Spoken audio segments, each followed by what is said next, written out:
Europe 1, 8h34, l'heure de la revue de presse. Natacha Polony, bonjour Natacha. Thomas, bonjour Julie et Bonjour. bonjour à tous. Ce matin, une de vos journaux, deux visages, une jeune Rome kosovare et un ministre.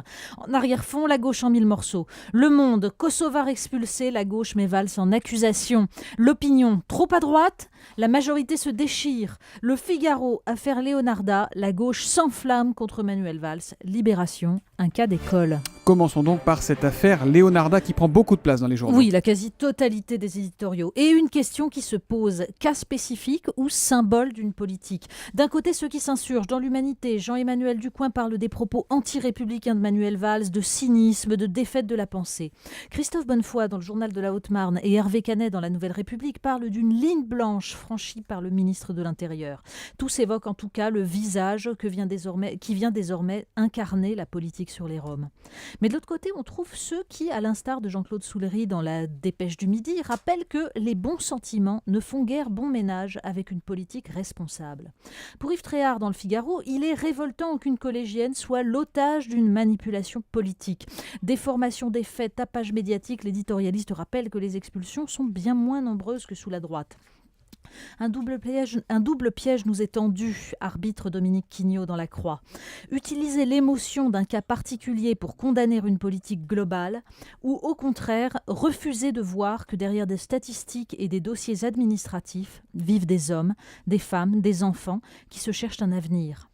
Mais ce qui ressort surtout ce matin, ce sont les contradictions d'une gauche qui n'a toujours pas réglé la question de son discours sur l'immigration et dont certains membres préfèrent ressortir les accusations de rafles et autres évocations des heures sombres de notre histoire, plutôt que d'affronter le réel avec une pensée politique cohérente. Et de Libération au Figaro, on a la consternation aussi devant un président qui préfère se retrancher dans le silence. Ouest France, tout naturellement, Natacha nous parle de la situation en Bretagne. Oui, l'État au chevet de la Bretagne, mais c'est aussi la une d'aujourd'hui en France, la révolte des Bretons. Quand une terre de tempérance, résolument pro-européenne et allergique aux extrêmes, laisse éclater sa colère aussi fort, écrit Mathieu Croissando, c'est bien le signe que le désespoir n'est plus loin. Sauf que, fait remarquer David Barrault dans Les Échos, la Bretagne est beaucoup moins touchée que d'autres régions.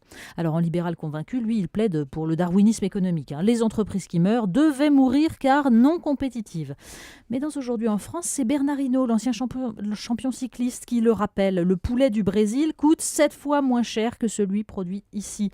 Même discours de la part du PDG d'Armor Luxe qui espère un lobbying à Bruxelles contre la concurrence de pays qui ne sont pas soumis aux mêmes règles strictes. Finalement, la Bretagne n'est que le miroir de la France. La Bretagne, mais aussi les autres régions. Comment va la France? Ce sont les préfets qui répondent à cette question. Oui, le Nouvel Observateur consacre plusieurs pages à une note des préfets sur l'état de la France. Alors, rien que de très classique, il y en a tout le temps, sauf que celle du 27 septembre dresse un constat si alarmant qu'elle a été diffusée aux principaux dirigeants de la majorité.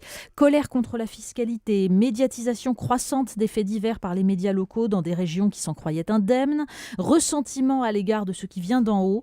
Dans l'Opinion, l'historien Jean-François Sirinelli évoque le ras-le-bol fiscal de 1788, la fin du gouverner c'est prévoir dans un monde en mutation. Il rappelle surtout que la démocratie est née dans les États-nations, alors que nous sommes aujourd'hui passés à une échelle globalisée. La France, constate-t-il, n'est jamais sortie de la crise par la réforme. Elle en est sortie par la révolution ou par la guerre.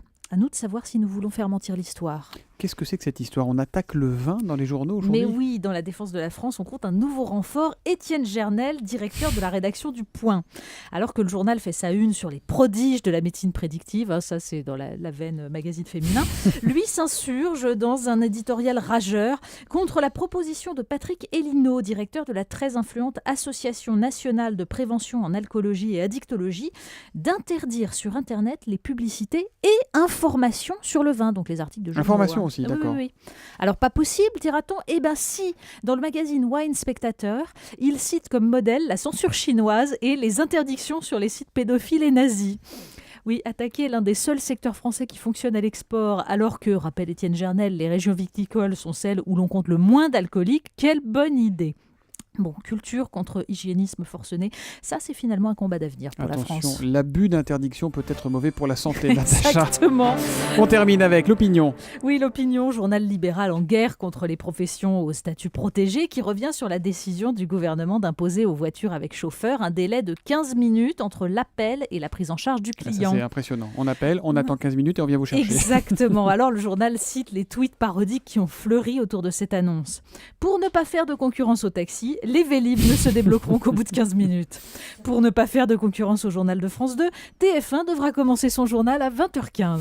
Et le très poétique, pour ne pas faire de concurrence à la Lune, les réverbères resteront éteints. Oh, c'est génial ça. Allez, pour ne pas faire de concurrence à Nicolas Canteloup, moi je m'arrête là. Il y sera sensible. Merci beaucoup, Natacha Polony. Nicolas Canteloup, il écoute et il est là dans un instant en direct sur Europe 1. Europe 1, il est 8h39.